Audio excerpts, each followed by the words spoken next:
अगर आप ऑनलाइन पढ़ाते हैं, ऑफलाइन, डिजिटल बोर्ड पे पढ़ाते हैं, कंप्यूटर पे, आपको पावर पॉइंट की जरूरत पड़ती ही पड़ती है। और ये पावर पॉइंट को बनाने में ही सबसे ज्यादा टाइम कंज्यूम होता है। और आजकल जो एमसीक्यू के साथ में पढ़ाने का ट्रेंड है उसकी बात ही अलग है। और यूजुअली एमसीक्यू बनाने में अगर आपको 100 एमसीक्यू की स्लाइड्स बनाना है तो उसका समय तो और भी ज्यादा। पर मैं ये कहूँ कि आप जो मेरे स्क्रीन पे सारे क्वेश्चंस देख रहे हैं ये मैंने कुछ ही मिनटों में बनाए हैं।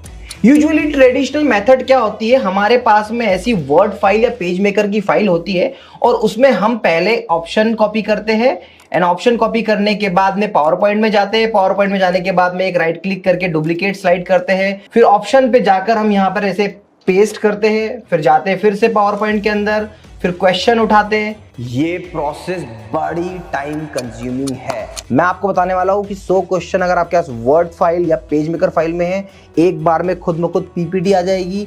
पीपीटी आने के बाद में आप एक स्लाइड को एडिट करोगे, बाकी की सारी स्लाइड खुद से एडिट हो जाएगी।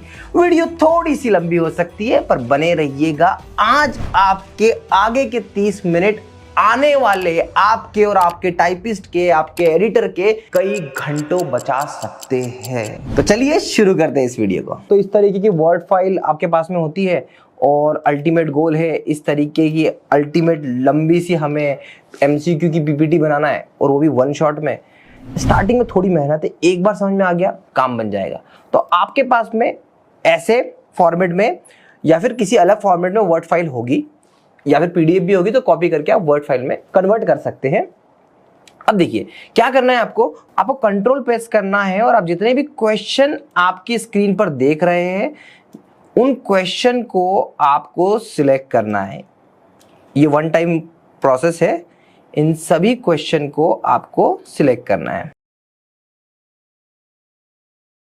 देखिए सिलेक्ट करने की इस पूरी प्रोसेस में मैंने कंट्रोल प्रेस करके ही रखा है।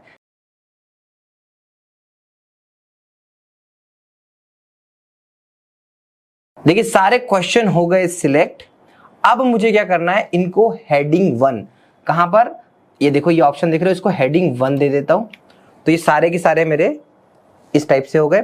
फिर मैंने नॉर्मली क्लिक करा, अब फिर से कंट्रोल प्रेस करूंगा और सारे ऑप्शन सिलेक्ट करूंगा।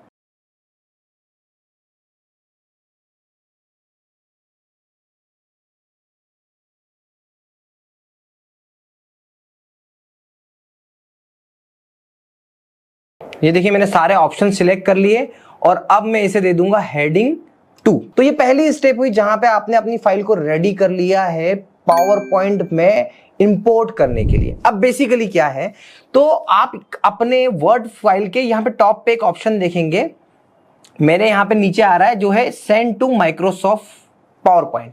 बट हर किसी के वर्ड फाइल में ये ऑप्शन नहीं होता है, तो ये ऑप्शन आपको इनेबल करना होता है। तो कैसे होगा, तो यहां पे आपको फाइल सेक्शन में जाने के बाद में यहां पे आपको ऑप्शन शो होता है। ऑप्शन में आपको जाना है क्विक एक्सेस टूल बार, इसके बाद में यहां पर चूज कमांड फ्रॉम में सिलेक्ट करना है ऑल कमांड्स और स्क्रॉल डाउन कर जाना है सीधे माइक्रोसॉफ्ट में, राइट, माइक्रोसॉफ्ट पावर पॉइंट। फिर आपको जाना है एस सेक्शन में, स्क्रॉल करके देखेंगे ABCD। देखिए यहां पे ऑप्शन आपको मिलेगा सेंड टू माइक्रोसॉफ्ट, इस पे क्लिक करिएगा और ऐड कर दीजिएगा। मेरा ऑलरेडी एडेड है इसलिए ये एरर आ रहा है, अदरवाइज आपका ऐसे यहां पर ऐड हो जाएगा। ओके करिएगा। अब आप जब जैसे ही या तो ऑप्शन ये आपको यहां पर शो होगा या फिर ये टॉप पर शो होगा, तो मुझे यहां पे शो हो रहा है, मैं इस पे क्लिक करता हूं और जैसे इस पे क्लिक करूंगा पावर पॉइंट ओपन हो जाएगा और मेरा एक एक क्वेश्चन अलग अलग पावर पॉइंट में ओपन होना स्टार्ट हो जाएगा। ये देखिए एक एक क्वेश्चन अलग अलग पावर पॉइंट में आ चुका है। अब मैं इसे इनेबल एडिटिंग कर लूंगा। एक स्टेप तो कर ली, 1 से लेके 20 तक जितने क्वेश्चन है सारे के सारे पावर पॉइंट में आ गए।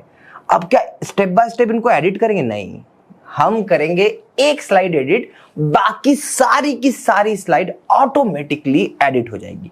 तो क्या करना है, सबसे पहली वाली स्लाइड को जस्ट क्लिक कर लीजिएगा। उसके बाद में आपको जाना है व्यू टैब में। व्यू टैब में जाने के बाद में आपको जाना है व्यू टैब में जाने के बाद में जाना है स्लाइड मास्टर में और स्लाइड मास्टर में जाना है एंड इसके बाद में आप जितनी ये ऊपर की जो स्लाइड देख रहे हो ना, फर्स्ट स्लाइड को छोड़ के इन सभी स्लाइड पे क्लिक कर करके डिलीट कर लीजिए, सारी की सारी डिलीट कर लीजिए और सबसे आखिरी वाली जो स्लाइड है ये या फिर ये स्लाइड ऑटोमेटिकली अगर आप डिलीट भी करने जाओ तो डिलीट नहीं होगी। अब ये स्लाइड आपको मिल गई है। सॉरी, बीच में ही आपको वीडियो में इंटरप्ट कर रहा हूं, इसका बहुत बड़ा रीजन ये है कि जिस तरीके से अब तक आप पावर पॉइंट में कुछ गलतियां करते आए और मेरे चैनल के माध्यम से मैं आपको रिजॉल्व करते आया हूं, उसी तरीके से स्टूडियो सेटअप करते समय आप कोई गलती ना करें, इसलिए आप सिर्फ और सिर्फ एजुस्पॉट से स्टूडियो सेटअप कराइए। मेरी टीम आपकी अपनी लोकेशन पर आएगी, सही branded panel, camera, mic, lighting, each and everything best possible budget में आपको प्रोवाइड कराएंगे। अब तक के कई हजारों स्टूडियो सेटअप करने के बाद ही तो एजुस्पॉट बना है भारत का नंबर 1 स्टूडियो सेटअप ब्रांड। तो आज ही सेटअप कराने के लिए हमें कॉल करिएगा।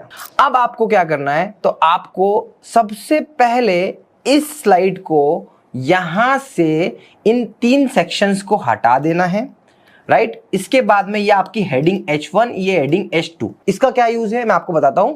यहां पे आप जो भी करेंगे, देखिए ये जो स्लाइड ऐड हुई है, ये जितने आपने क्वेश्चन ऐड करे हैं ना, वो सारे स्लाइड के बराबर है। तो अब आपको क्या करना है, तो सबसे पहले ये नीचे का जो अनवांटेड बॉक्स है, 3 बॉक्स, इनको सिलेक्ट करके आप डिलीट कर लीजिए।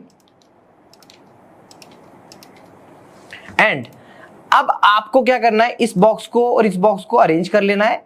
अब देखिए, मैं ये समझिए, इस वाले जो छोटा वाला बॉक्स है इसमें हम लोग आंसर दिखाएंगे और ये ऊपर वाले बॉक्स में हम लोग दिखाएंगे क्वेश्चन। तो मैं इनको इतना बड़ा कर लेता हूं और इसको यहां पे स्क्रॉल डाउन करके ऐसा रख लेता हूं। तो मतलब अब मैं यहां पर कोई भी चेंज करूंगा, जैसे मैं इसको अगर सपोज इसका कलर चेंज कर देता हूं, जैसे मैं इस टेक्स्ट का, अब मैं यहां पर जो भी चेंज करूंगा वो चेंज मेरे क्वेश्चन में होगा और यहां पे जो भी चेंज करूंगा वो चेंज मेरे ऑप्शंस में होगा, राइट। तो देखिए, अब मैं क्या करता हूं, यहां पे राइट क्लिक करता हूं और इसको बोल्ड कर देता हूं और इसका कलर कर देता हूं रेड, ठीक है। और स्लाइड मास्टर को क्लोज करता हूं, तो आप देखेंगे एक भी क्वेश्चन का कलर रेड नहीं हुआ। हाँ, तो क्या करना पड़ेगा, यहां पे सिलेक्ट करके कंट्रोल ऑल एंड रीसेट करेंगे तो सारे के सारे क्वेश्चन होगा रेड। तो मतलब ये हुआ कि आप अब नीचे वाली जो स्लाइड मास्टर के अंदर जो स्लाइड है वो चेंज करेंगे तो सब जगह पे चेंज होगा। तो फिर से मैं आपको लेके चलता हूं व्यू के अंदर, स्लाइड मास्टर पे, और अब हम स्टेप बाय स्टेप काम करना शुरू करते हैं। तो बेसिक सेटिंग जो आपको करनी है वो क्या क्या करनी है वो समझते हैं। तो हमें सबसे पहले चाहिए अच्छे फॉन्ट्स, हिंदी के ऐसे फॉन्ट जो हिंदी भाषा में भी अच्छे दिखे और जहां पे न्यूमेरिक में भी अच्छे दिखे और इंग्लिश में भी अच्छे दिखे। अब ऐसा फॉन्ट कौन सा होगा, तो आपको क्या करना है, फॉर एग्जाम्पल जैसे आप ये मेरी स्लाइड देख रहे हो, अब ये फॉन्ट कितने स्मूथ दिख रहे हैं, है ना। सेम अगर इस स्लाइड को देखोगे तो इनके फॉन्ट में मजा नहीं आ रहा है। तो आपको एक अच्छे फॉन्ट की जरूरत है। तो आपका एक बार का काम, एक अच्छा फॉन्ट डाउनलोड करिएगा, googlefonts.com/specimen हिंद, ये यूआरएल पे आप क्लिक करिएगा। जैसे आप इस यूआरएल पे क्लिक करेंगे, ये यूआरएल आपको डिस्क्रिप्शन में मिल जाएगी। आपको सिंपली क्या करना है, मैं फॉन्ट पे इसलिए फोकस, ब्यूटिफिकेशन इसी से आएगा। हम सिर्फ डाउनलोड फैमिली करेंगे, इस फैमिली को डाउनलोड करने के बाद में आप इसे ओपन करेंगे। ओपन करने के बाद आपको कुछ नहीं करना है, एक एक करके क्लिक करना है और इंस्टॉल करते जाना है। बहुत इजी प्रोसेस है, कुछ ही सेकंड में सारे फॉन्ट इंस्टॉल हो जाएंगे। उसके बाद पावर पॉइंट को क्लोज करिएगा और ओपन करिएगा, ये फॉन्ट सेक्शन में आपको फॉन्ट दिखने लगेंगे। तो अब हिंद फॉन्ट का कमाल मैं आपको कैसे दिखाना चाहता हूं, चलिए देखिए। तो देखिए, हिंद फॉन्ट की सारी फैमिली मैंने इंस्टॉल करने का क्यों कहा, इसका रीजन मैं आपको 2 मिनट में बता देता हूं। तो यहां पर आप देखेंगे कि जो मेरा क्वेश्चन है उसको मैं थोड़ा एडिट कर लेता हूं। तो इसको सिलेक्ट कर लिया एंड सिलेक्ट करने के बाद में यहां पे मैं हिंद फॉन्ट सर्च करता हूं, राइट। तो आप हिंद फॉन्ट को देखोगे तो यहां पे हिंद में आप देखो पहला फॉन्ट कैसा दिख रहा है, ठीक है, थोड़ा पतला है, फिर थोड़ा लाइट, फिर मिडिल, उसके बाद बोल्ड। अब आप देखोगे कि इसमें ही फॉन्ट की थिकनेस मतलब पतली मोटी अलग अलग है। तो एक ही फॉन्ट फैमिली के लिए जैसे मैं क्वेश्चन को रख लेता हूं बोल्ड में, राइट, इसकी साइज में कर देता हूं 32 और इसका जो अलाइनमेंट है वो मैं कर लेता हूं मिडिल। एंड यहां पे मुझे कलर, तो मैं कलर अपने लोगों के अकॉर्डिंग सिलेक्ट करूंगा। बेसिकली मेरे लोगों का कलर जो है वो कुछ ऐसा ब्लू शेड में आता है, तो मैं ब्लू शेड का कर लेता हूं। सेम अब मैं बात करता हूं अपने चारों ऑप्शन की, तो उनको भी मैं क्या करता हूं, इसको सिलेक्ट कर लेता हूं एंड यहां पर मैं इसकी साइज रख देता हूं, ऑप्शन की साइज रख देता हूं 24। बुलेट पॉइंट में हटा देता हूं, इसको भी मैं सेंट्रल अलाइन कर देता हूं, मिडिल में कर देता हूं। इसके अलावा चारों ऑप्शन के बीच का जो गैप है वो ज्यादा करने के लिए मैं यहां पर जाता हूं और गैप कर देता हूं 1।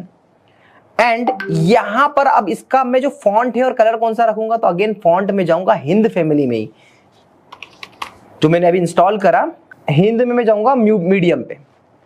देखिए बोल्ड वाला क्वेश्चन और मीडियम वाला, ये मीडियम ले लिया और कलर इसका ब्लैक रहने दिया, तो ये हो गया क्वेश्चन का। अब आपको एक चीज दिख रही होगी कि मैंने ये सारे क्वेश्चन के यहां पे इतनी जगह क्यों छोड़ी हुई है, क्योंकि आप जब लेफ्टी होते हो तो आपके अपोजिट साइड में जैसे आप लिखते हो, जैसे देखिए यहां पर स्क्रीन पे जब मैं लिख रहा हूं तो मैं जब क्वेश्चन रीड कर रहा हूं तो मेरा लेफ्ट हैंड में क्वेश्चन लेफ्ट साइड दिख रहा है, और जब मुझे कुछ एक्सप्लेन करना है तो मैं उसको थोड़ा सा साइड होके कर रहा हूं। वैसे ही राइटी, जब आप राइटी होते हो तो आपको यहां पर खड़े होना है और ये क्वेश्चन को एक्सप्लेन करना है और लिखना भी यहां पर है, तो आपको डिजिटल बोर्ड पे पढ़ाते समय इस बात का ध्यान रखना पड़ेगा, तो इसलिए मैंने यहां पे जगह छोड़ी हुई है। इसको थोड़ा सा नीचे इसलिए रखा है क्योंकि यहां पर मैं लोगो कुछ डिजाइन डालूंगा उसके लिए। अब आते हैं इसका बैकग्राउंड सेट करने के लिए और इसको और अच्छा अट्रैक्टिव कैसे बनाएं। तो बेसिकली आपको यहां पे कंट्रोल ऑल करके जो मास्टर स्लाइड्स की जो मेन स्लाइड है इसको कंट्रोल ऑल करके आपको डिलीट कर देना है। सबसे पहले आपको जरूरत होती है एक वाटरमार्क की जो आपकी ब्रांड दिखाए। तो दो चीजें मेरे पास में, लोगो और मोनो है, हर कोचिंग का नहीं होता, अगर आपका है तो सही है। तो मैं इंसर्ट कर लेता हूं, इंसर्ट करने के बाद पिक्चर पे जाता हूं और इसी डिवाइस से मुझे मेरे लोगो निकाल लेने हैं। ये मेरा मोनो है और ये मेरा लोगो है, मैं दोनों ही इंपोर्ट कर लेता हूं। जो मेरा मोनो है मैं इसको यहाँ पे साइड में लगा देता हूं, एंड जो मेरा लोगो है मैं इसको इतना ही बड़ा थोड़ा सा हल्का सा छोटा करके बीच में लगाता हूं और इस पर डबल क्लिक करता हूं और इसकी ओपेसिटी है, देखिए ट्रांसपेरेंसी जो है इसकी सबसे कम कर देता हूं, ये इस तरीके से बिल्कुल कम दिखेगा, ठीक है। तो इससे एक ब्यूटिफिकेशन हो गया।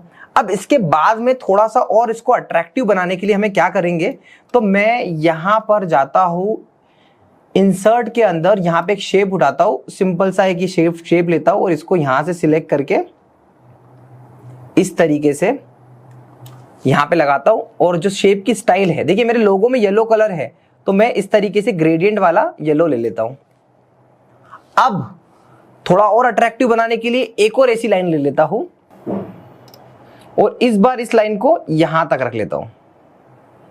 और अगेन इसका जो कलर है वो कौन सा कलर होगा, जो कलर है वो मेरे लोगो से पिक कर लेता हूं, ये देखिए ये हो गया।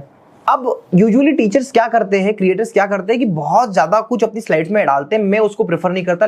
जितनी स्लाइड नीट एंड क्लीन होगी उतना अच्छा होगा। हाँ, आपको किसी चीज का प्रमोशन करना हो, जैसे फॉर एग्जांपल मुझे प्रमोशन करना है अपने टेलीग्राम चैनल का कि भाई इसकी पीडीएफ लेना है तो टेलीग्राम चैनल पे आ जाओ, तो पूरे टाइम दिखना चाहिए, तो मैं एक शेप ले लेता हूं कोई सा, देखिए ये शेप ले लेता हूं और इस शेप को उठा के यहां पे रख देता हूं। अगेन इस शेप की जो स्टाइलिंग मुझे करनी है मैं यहीं से स्टाइल पिक करूंगा और शेडो वाला शेप ये ले लेता हूं, शेडो वाला, और इसमें शेडो ऐड कर देता हूं।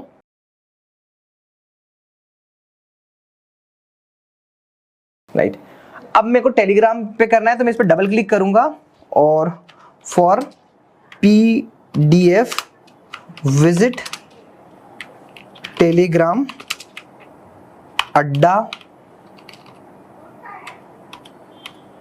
जीएस। अब अगेन इसके फॉन्ट को मैं बोल्ड कर देता हूं थोड़ा सा और कलर जो है इसका ब्लैक सेट करता हूं क्योंकि इस पे विजिबिलिटी नहीं आ रही है, और इसकी साइज थोड़ी सी छोटी कर देता हूं, मैं कर देता हूं 12 साइज इसकी, ठीक है। और इसका अलाइनमेंट ये हो गया, एंड स्पेस करके इसको कोने में कर देता हूं। और यहाँ पर अब मुझे चाहिए टेलीग्राम का लोगो लगा देना चाहिए। आप यूट्यूब सब्सक्राइब की अपील भी लगा सकते हो। तो आप टेलीग्राम का लोगो लेने के लिए आपको जाना है क्रोम ब्राउजर पे और सर्च करिए टेलीग्राम लोगो और इमेज सेक्शन पे जाइए। यहाँ पर आपको ट्रांसपेरेंट लोगो चाहिए तो आपको क्या करना पड़ेगा, टूल सेक्शन में जाके कलर को कर देना पड़ेगा ट्रांसपेरेंट, तो आपके पास में जो भी लोगो आएगा वो ट्रांसपेरेंट आएगा। जैसे ये हो गया। अब इसको आप क्लिक करके सीधे ड्रैग एंड ड्रॉप करके अपने इस प्रेजेंटेशन में उठा के डाल सकते हो। ये मेरा इंपोर्ट हो गया, इसको छोटा करूंगा और इस लोगो को मैं उठा के यहाँ पे मैच कर लूंगा। तो देखिए कितना सोफिस्टिकेटेड वे में मैंने मेरी मास्टर स्लाइड और मास्टर की सब स्लाइड रेडी कर ली है। अब आपको कमाल दिखाता हूं। अब तक जो मेरी स्लाइड खराब सी दिख रही थी ना, अब हमें क्या करना है, सिर्फ इसको क्लोज करना है एंड आप देखिए क्या इंपैक्ट क्रिएट हुआ है। सारे की सारे क्वेश्चंस प्रॉपरली अलाइन हो चुके हैं। अब आपको सिर्फ क्या करना है, सिर्फ और सिर्फ एक छोटी सी मेहनत करना है। जिस तरीके से कई बार थोड़ा सा मिस्टेक होता है, एक बार इसको थोड़ा सा हर क्वेश्चन को एक बार आपको बस 2 मिनट के लिए अरेंज करना है। जैसे इस क्वेश्चन में 2 थोड़ा सा आगे पीछे है, तो इसको ऐसे थोड़ा सा अरेंज कर लिया अपने अकॉर्डिंग।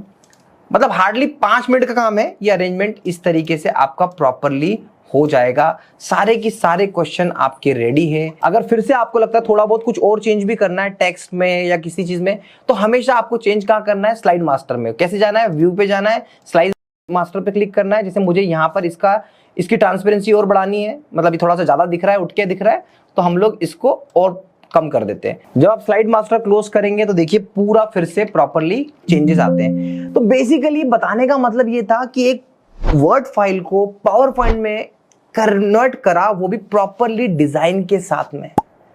इतना मुश्किल नहीं है। आप लिख के दे रहा हूं मैं, आपका ग्राफिक डिजाइनर, आपका टाइपिस्ट, आप खुद इस मेथड को फॉलो नहीं कर रहे होंगे। कर रहे तो बहुत अच्छी बात। तो मतलब ये तो हो गया। कई बार आपको प्रॉब्लम आती है जब आप डिजिटल इस पीपीटी को सेव करोगे पीडीएफ के फॉर्मेट में, और जब पैनल पे डालोगे तो ब्लर सी दिखेगी। वो प्रॉब्लम क्यों आती है? बाय डिफॉल्ट जो आपकी फॉर्मेट होता है ना, साइज होती है, वो होती है एचडी, और पैनल जो होता है वो 4K होता है। मतलब आपकी बहुत छोटी साइज होती है, फटती है। तो इसलिए आपको क्या करना पड़ेगा, डिजाइन पे जाना पड़ेगा और स्लाइड साइज पे जाके आपको कस्टम साइज करना पड़ेगी, और यहाँ पे विड्थ और हाइट चेंज करनी पड़ेगी। क्या करनी पड़ेगी? विड्थ और हाइट चेंज करनी पड़ेगी। तो कैसे चेंज होगी, तो मैं आपको बता देता हूं। यहाँ पे आप जाइए, FHD PPT width and height, आप ये सर्च करिए, आपको यहीं पर AI बिल्कुल जनरेट करके दे देगा कि साइज क्या है। तो फुल HD की जो साइज होती है ना, वो साइज होती है, अभी जो आपकी स्लाइड जो नॉर्मल होती है 720p पे, ये होती है 17.78 10 फीट की होती है। तो आपको क्या करना है, फुल HD पे अगर इसको करना है तो 26.67 और 15 रखनी है। इसको कर लेंगे 26 कर लेंगे, हाइट को जो आप कर लेंगे 15, और इसको कर देंगे ओके, एंड इसको कर देंगे इंश्योर फिट। देखिए ये आपका हो गया बड़ी साइज का। बट अगर यहाँ पे थोड़ा सा ये जो है इसका डायमेंशन चेंज हो गया है, तो इसके डायमेंशन को ठीक करने के लिए आपको क्या करना पड़ेगा, तो फिर से आपको स्लाइड मास्टर पे जाना पड़ेगा और साइज थोड़ी ठीक करनी होगी। तो देखिए पूरी प्रोसेस करके आप अपने ऑनलाइन टीचिंग को, अपने प्रोडक्शन को और इनहांस करके और प्रोडक्टिव बना सकते हैं। तो इस तरीके से आप ये सब कुछ खुद से कर सकते हैं और अपनी टीम को और इफिशियंट बना सकते हैं। आशा करता हूँ इस वीडियो से आपको वैल्यू मिली होगी, और इस वीडियो से अगर वैल्यू मिलती है तो मुझे कमेंट कर जरूर बताइएगा। Thank you so much for watching.